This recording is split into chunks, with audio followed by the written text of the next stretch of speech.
Olá, seja muito bem-vindo a mais um Fala Cinecope Podcast, que essa semana vai trazer uma pessoa que é apaixonada pela aviação e vai nos contar muitas histórias, Luciano.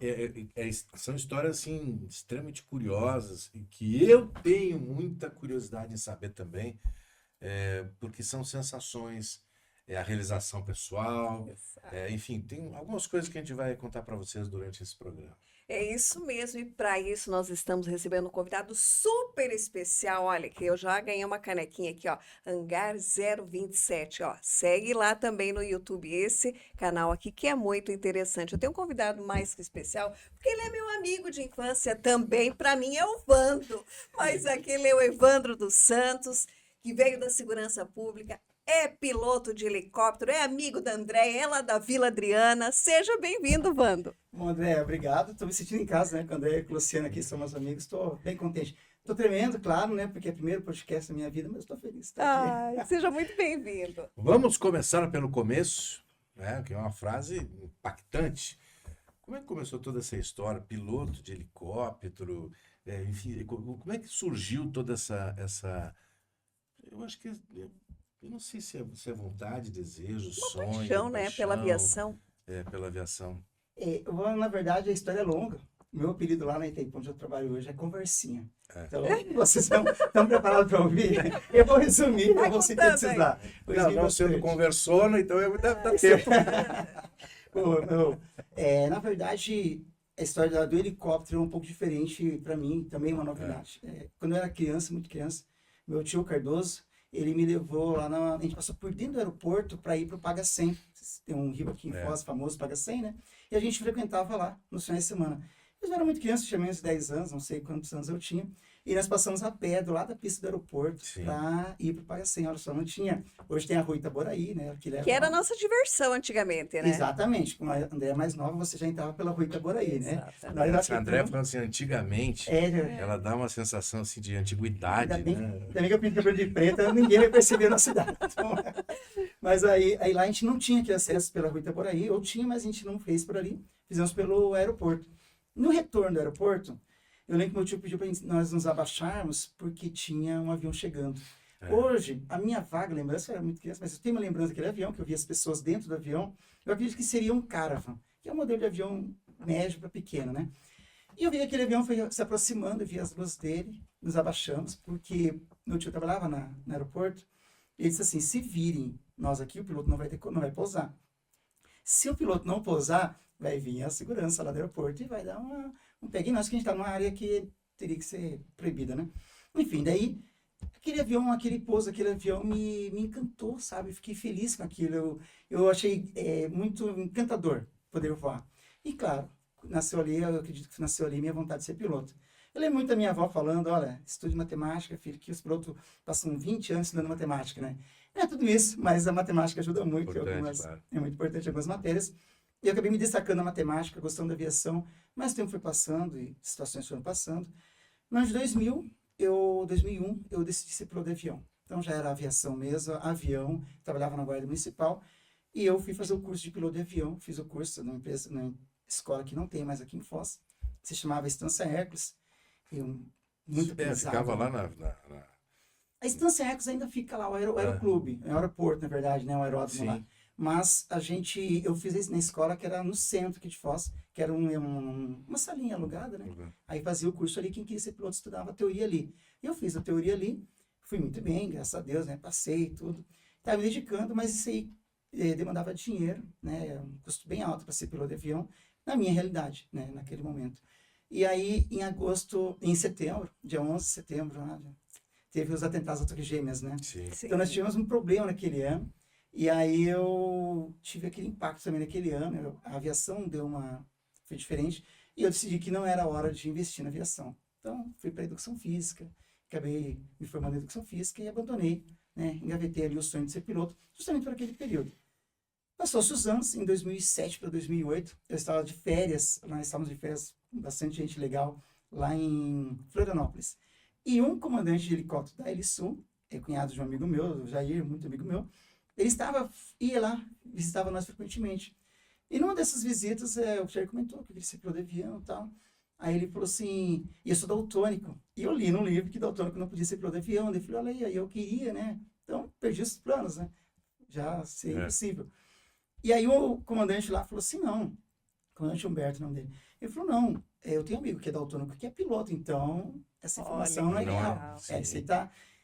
Mas, imagina, eu já fazia 7 anos que eu não estava nem pilotando, e eu não estava indo para aviação, já tinha abandonado. Só que surgiu essa conversa.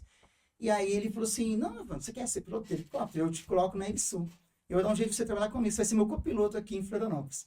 Ele falou aquilo, a gente brincou, riu, falei que queria, claro, mas... Mas já reacendeu a... Exatamente, já financeiramente eu sei que não é a minha realidade, mas eu já, a semente foi plantada. Quando eu voltamos para Foz, passou uns dias, eu chamei o Jair, falei, vamos conversar, senta aqui. Que já tinha conversado com a Alemô, né, minha esposa, Sheila. Falei, Alemô, e aí, vamos investir nisso aí, porque, ó, né, mas eu já quero. Já falei, agora tô querendo. Daí ela falou, ó, vamos conversar. Conversei com o Jair. Falei, Jair, aquele negócio era sério?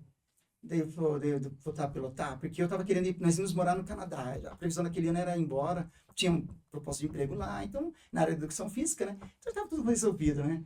E também o Jair não queria que eu fosse. Eu, Jair e a Léo, eles não queriam que a gente fosse pro Canadá. Eu falei, não, claro que tá certo. Se você virar piloto, ele vai te colocar. Ele falou que vai te colocar e vai te colocar. Enfim, passou-se, eu estudei em casa muito para poder fazer a prova. Né, eu já tinha feito a prova, o curso na Estância Hercules, então eu estava preparado. Adaptei para o helicóptero, algumas matérias diferentes. E aí, me dediquei. Fiz a prova da ANAC. Na outra semana, eu estava colocando o carro para vender. A gente tinha um golzinho, colocando para vender. Peguei férias e fui para São Paulo. Eu tinha licença-prêmio, né, funcionário público. Fiquei, na verdade, 7 meses em São Paulo. Me formei piloto em 2008. E em 2009, terminei as horas de comercial. Em 2009, eu estava trabalhando lá no final do ano, copiloto do comandante Humberto, que havia prometido que eu estaria lá. Saiu o helicóptero, né? Saiu da aviação de asa fixa. Como é que foi passar nessa prova da ANAC, Evandro? Porque não é uma prova fácil, né? Não é para qualquer um. Tem que estudar muito. Conta um pouquinho para a gente desse desafio de passar. Eu devo tudo isso a 2 pessoas. Uma, a minha avó, que falava estudo de matemática, que ela me preparou psicologicamente para estar pronto para as provas. Dona Lourdes? Dona Lourdes, que meteorologia e navegação é onde pega no calo aí dos pilotos no início, bem no início, né? E também de regulamentos. Mas aí, meteorologia e navegação, você tem que gostar, porque usa cálculos. Eu não tive problema com essas matérias. Então, então uma pessoa seria a minha avó, e outras pessoas seria um sargento da Força Aérea lá, que muito amigo meu. Ele foi nosso instrutor lá na escola, né? Que eu não vou recordar o nome dele agora, mas eu ainda lembrei do nome dele. E ele... Estou emocionado, né? Tem medo até nome, é muito amigo meu. E aí, ele foi um bom instrutor, foi um bom professor. E ele ensinou a gente a gostar da aviação. Então, a prova de piloto de avião, eu estudei muito, eu gostei muito. E, graças a Deus, acabei passando lá, né? E daí, depois, a parte de helicóptero foi mais fácil, porque eu já tinha aquele preparo. Uma dessas sexo, aí foi mais fácil. Deixa eu te perguntar assim, porque uma coisa é a paixão, é o nosso desejo. Outra coisa é o peso da responsabilidade. Como é que tu teve essa preocupação com relação a isso, essa responsabilidade? Porque a gente vê tanta coisa e eu sei que a aviação, o avião, é o transporte mais seguro que tem. Mas mesmo assim, vira e volta aparece alguma situação que... Então o peso da responsabilidade deve ser muito grande, né? Assim, honestamente falando, eu acho que o piloto, quando ele decide ser piloto, ele tem 2 coisas que tá nele, que é dele mesmo. Uma é a coragem, que vai enfrentar. Claro. Ele vai lutar contra a natureza, a força da gravidade vai jogar a aeronave para baixo. Mas você fala, não, tem um motor, eu tenho uma aeronave verificada, eu tenho uma aeronave com a manutenção em dia, eu estou capacitado para voar, então eu vou encarar. Então, tem essa coragem, que é parte do piloto. E em relação à responsabilidade e desejo, eu acho que a maior coragem é assumir responsabilidade. A coragem está atrelada à responsabilidade, então você tem coragem, você assume. E eu acho que qualquer piloto, então eu sou um iniciante ali, né? Se pegar um piloto experiente, ele vai ter momentos que ele vai... colocar uma cabeça, opa, esse lugar não é bom para eu ir, eu vou voar por ali. O novato vai se preocupar com isso. Então, todos os pilotos, uma coisa é certa, ele tem a coragem de voar, ele quer voar e ele está tá com... E também isso, o excesso da coragem, ele atrapalhou muito também. Muitos acidentes que a gente vê, foi o excesso da coragem. Então, chega na imprudência ali, né? Porque ele falou, não, essa máquina é boa, vai, e às vezes acaba encarando situações que não deveria. Porque às vezes o excesso de coragem pode te deixar numa zona de conforto e não dar atenção aos detalhes que deveria dar isso? Talvez a excesso da coragem nesse sentido seria...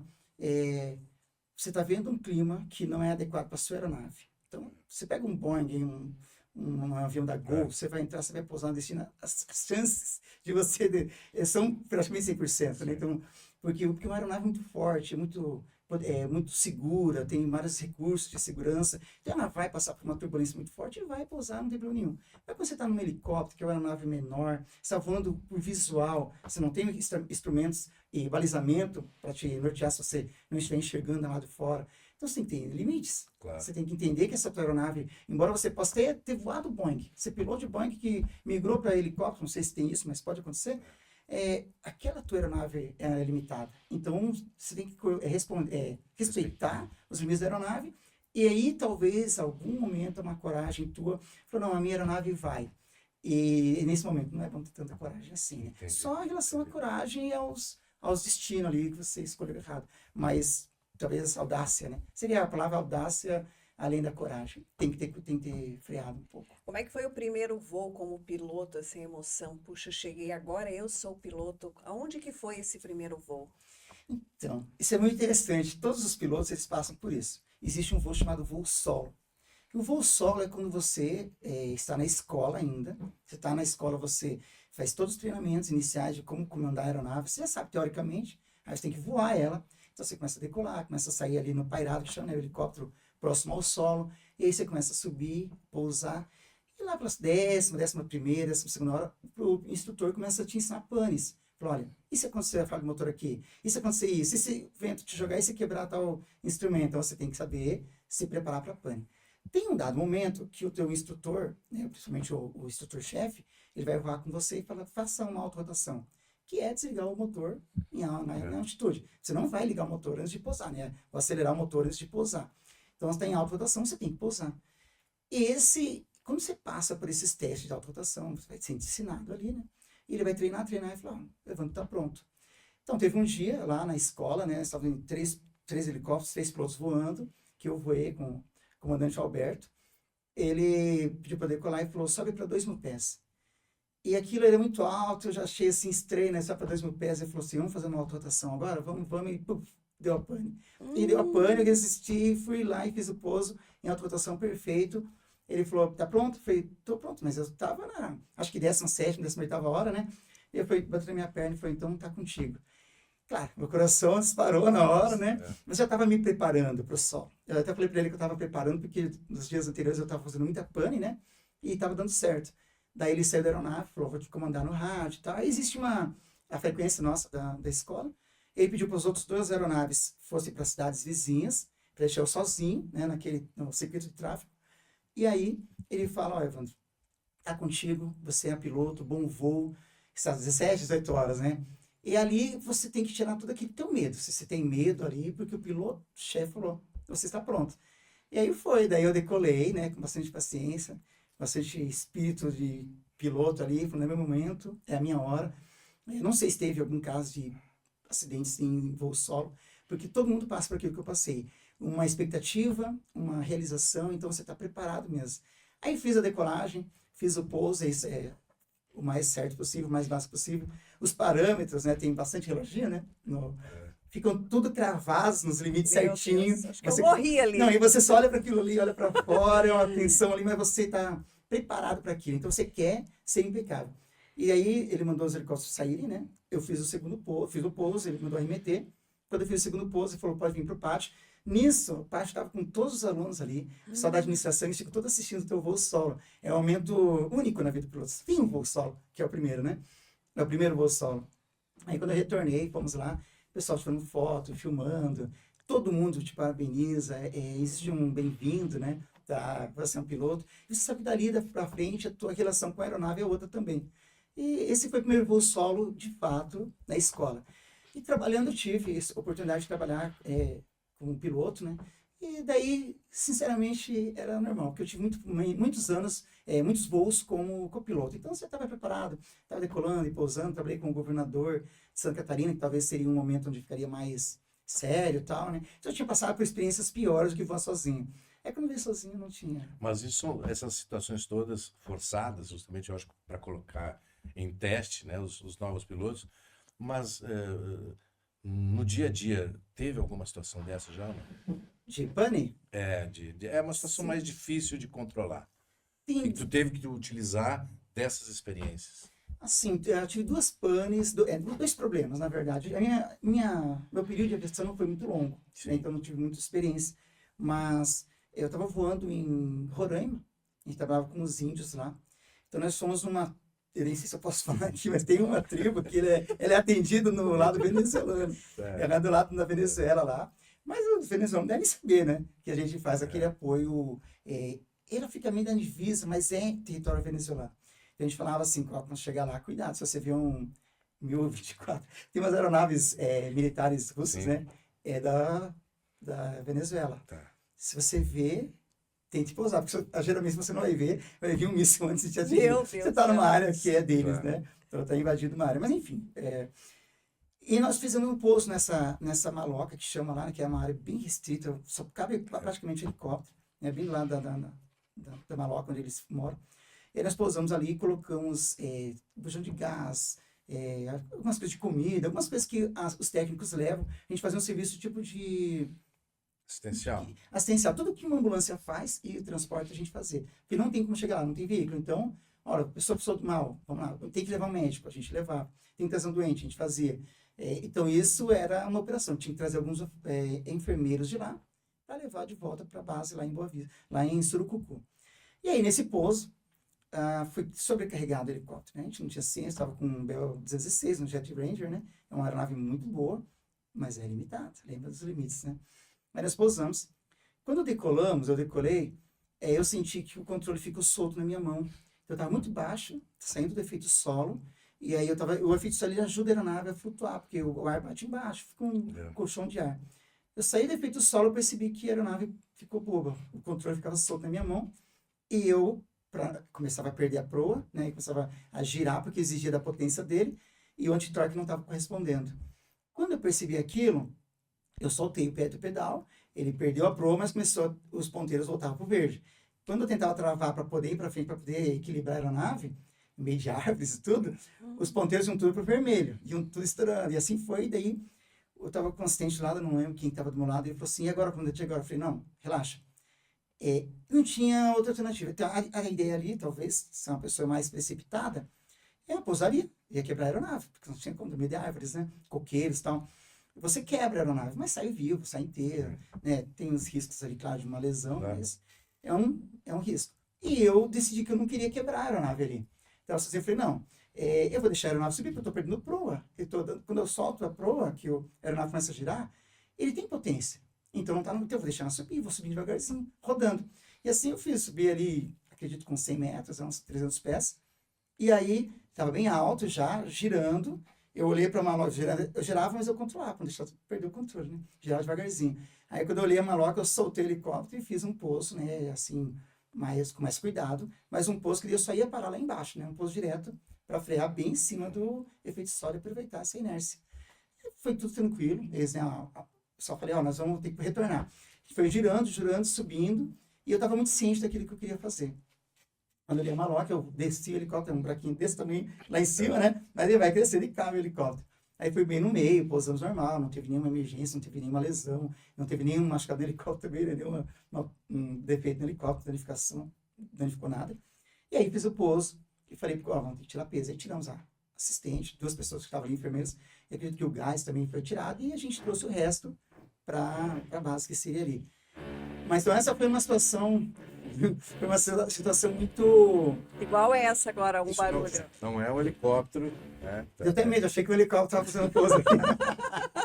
Então, uma situação típica que aconteceu lá. E outra também lá em Surucucu, estávamos num vale, então tem um monte de morros assim.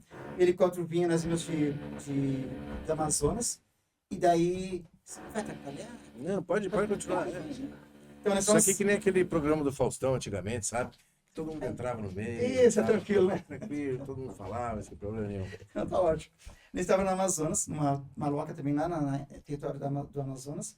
Nós decolamos para retornar para Roraima, para Surucucu. E nesse retorno a gente passou por um vale cercado de morros, né? E o tempo começou a fechar de nuvens. Então eu sabia que ali poderia acontecer de eu não chegar no outro lado Claro. sem aquelas nuvens trancarem no caminho. Porque eu enxergava o vale, mas lá no horizonte estava fechando com as neblinas, né?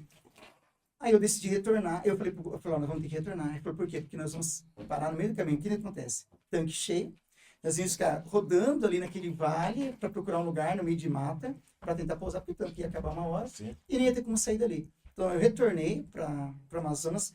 Quando nós retornamos, eu falei, ó, vou ter que retornar. E quando eu fiz a volta para retornar, eu vi a nuvem fechando o morro, e eu vi aquele verde clarinho passando, e aí eu fui jogando naquele espacinho que restava e passei por ali, desci para o Amazonas, beleza. Mas com certeza, se tivesse continuado, teria quebrado ali, porque estava fechando aí. Então o piloto também tem que perceber isso e se precaver, né, de vez em quando.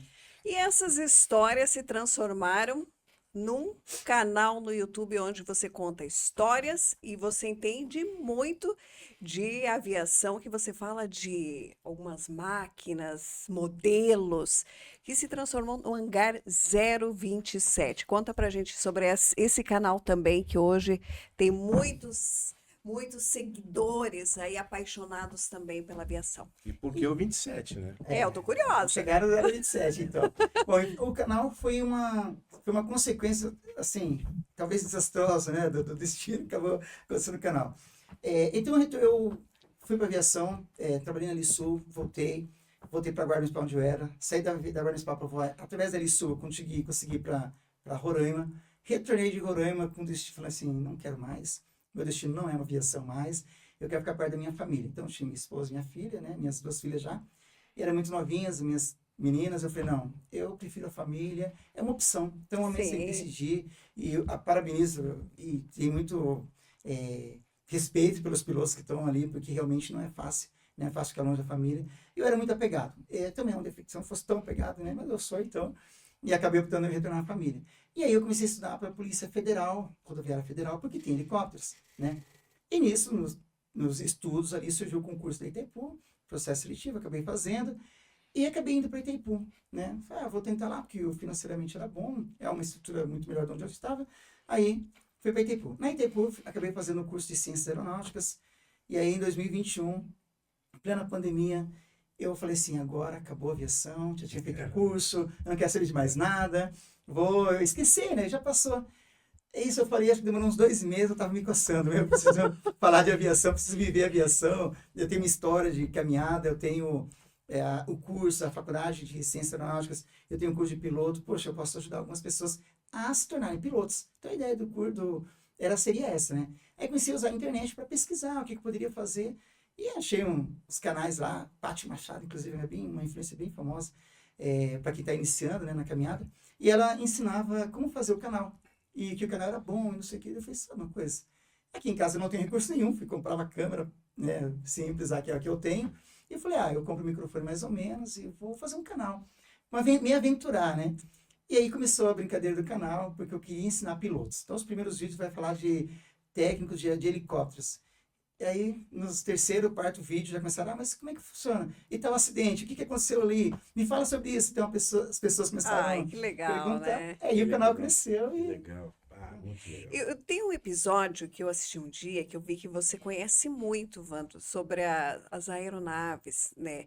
Você se especializou bastante, né, para poder falar hoje para o canal, ou é essa paixão mesmo, de gostar mesmo da aviação? Eu acho que tem as duas coisas. Uma, eu me especializei por causa do canal, porque, por exemplo, se eu vou falar de um assunto no canal, eu provavelmente vou ler antes. Eu vou pesquisar ele antes, vou estudar. Então, quando eu falo da aeronave, não necessariamente eu saberia tudo aquilo que eu falo. Eu pesquisei antes. Então, existe a pesquisa. Mas qualquer piloto, o basicão das aeronaves que eu falo, eles vão falar, mas isso aí eu também sabia. Porque o piloto, ele acaba sendo apaixonado por isso. Então, ele acaba se interessando por aquilo. Caiu um helicóptero. que assunto chato, mas vamos dizer assim, surgiu um novo modelo de helicóptero, né? Sim. O piloto vai pesquisar, ele vai ver, ele entra nos grupos de WhatsApp, ou no próprio Instagram, Facebook, a gente vai acabar falando dessas aeronaves, né? Se deu algum problema com a aeronave, nós vamos comentar. E aí um mecânico vai falar, essa aeronave tem problema dela, é esse, geralmente acontece aquilo. E nisso você vai alimentando o seu conhecimento, você vai aprendendo mais, cada vez mais de aeronaves. Sabe, eu acho que a Andréia, mano, ela também tem uma paixão por altura. Então, andar de avião para ela é um Nossa, máximo. é um máximo. terror. Quando o avião tá... Desconfiada.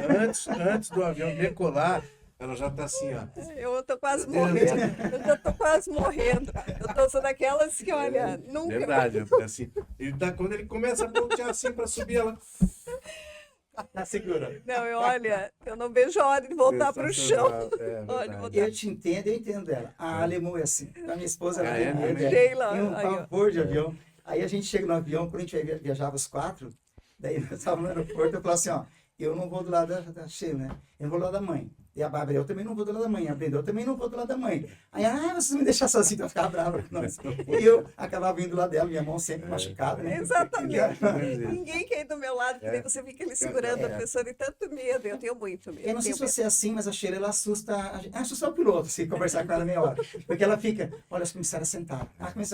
Hoje eu tenho uma filha, a Brenda tem 25 anos, é uma benção na minha vida. Ela é comissária de bordo. Olha A Brenda aí, ó. trabalha na Gol, ela é comissária. E a Sheila tem um pavor de avião, né? Queria ser comissária, o sonho dela. O marido, comissária. piloto, e a filha comissária. Olha. E ela tem. Assim, na verdade, em relação a medo, existe uma regra que a gente comenta assim: pro piloto, qualquer pessoa que não tem medo, ela vai chegar no destino e se tudo der errado, pode acontecer alguma coisa no caminho. Para a pessoa que tem medo, não. Vai acontecer um acidente, alguma coisa. Se tudo der errado, vai chegar no destino. É balançado do avião, tá? Já ganhei. Mas sim, parece que ele tá caindo. É verdade. Tem que andar mais de helicóptero é muito mais seguro, mais tranquilo. Eu vou aceitar um dia. Então, conta pra gente, o 27 é o quê? Então, 027, tem um vídeo no canal onde eu explico bem completa a história. Mas eu pedi a Sheila em namoro, começando lá escondidinho ali em outubro, no dia 27 de outubro. Foi de 1996. E no dia 27 de janeiro de 1997, foi o dia que eu pedi ela em namoro pro pai dela. Eu estava naquele período de vestibular, foi no dia 27, nós já tínhamos essas duas datas. Aí, no ano seguinte, eu passei no concurso da Guarda Municipal. E foi o que trouxe eu para Foz de volta, que eu estava fazendo faculdade numa cidade que não era Foz do Iguaçu. Ficava longe da Sheila, a gente sofreu muito. Esse amor de adolescente, jovem, né? Então, era muito forte, a gente sempre sofria muito, né? Eu gostava muito dela, ela de mim. E eu passei no concurso da Guarda. E aí foi a chance de nós ficarmos juntos. E a minha colocação no concurso da Guarda foi 27ª colocada. Olha que Aí legal. já tinha um número aí, a gente tentou casar no dia 27, aí começamos a jogar todas as datas Tu pro tentou 27. jogar no bicho, tudo com isso. Olha, quando eu jogo eu tenho um joguinho da Mega ali que é o 27 sempre tá contemplado. Se um dia eu ganhar e cair os 27, só sei que fui eu. Show. Ai, que show, Ah, hein? maravilha. Muito legal, hein? Sensacional. Será que agora eu perco o medo um pouquinho, pelo menos? Vamos esperar a próxima ainda. Vai, nós temos que voar de helicóptero pra você ficar mais tranquilo. Aí depois no avião você vai lembrar do voo do helicóptero. Plástico, É tudo. verdade, é verdade. Sabe que a gente ganhou uma vez na confraternização, né, um passeio de É verdade. helicóptero e não se encorajou também. Aí, E aí, ó. olha aí, ó. Evandro, nós gostaríamos muito de agradecer a sua participação aqui no Fala Cinecoff, contar essas histórias, motivar aí essa juventude que tem muitos jovens. Você tem um sobrinho aí que quer ser piloto de avião Ela também, ele está começando a estudando. jornada.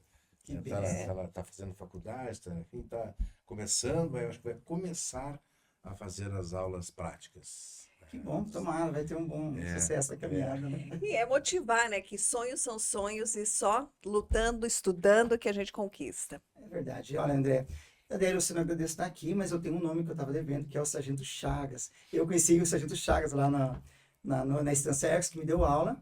Ele aposentou como, acho que Capitão Chagas, né? Então eu não esqueci do nome dele. É a Tava Covid, na hora. isso é Covid. Acho que pode ser. Mas é um prazer estar aqui com vocês e a hora que chamarem eu venho. E ó, faz a chamada aí, pessoal, a assinar aí teu canal, seguir teu canal e curtir, compartilhar, fazer perguntas. Posso falar? Olha, Faz aí, olha pra cá, lá, para aquela lá agora. Gente, se inscreva no canal Hangar 027 e siga lá no Instagram, no Facebook, estamos em todo lugar. Lá. Hangar 027 no YouTube. Toda sexta-feira, quase todas, tem um vídeo novo no canal. É isso aí. Wanda, obrigada Maravilha. mais uma vez. Obrigada. Obrigado, Mano, mais Eu que uma vez. agradeço. Sucesso em novas empreitadas no ar. Obrigado, obrigado. No ar, assim, ó. É no ar, literalmente, e no ar nas redes, né? Amém, amém. É isso Tá aí. ótimo. E o Fala Cinecoff Podcast dessa semana vai ficando por aqui. Até a próxima. Valeu. Tchau.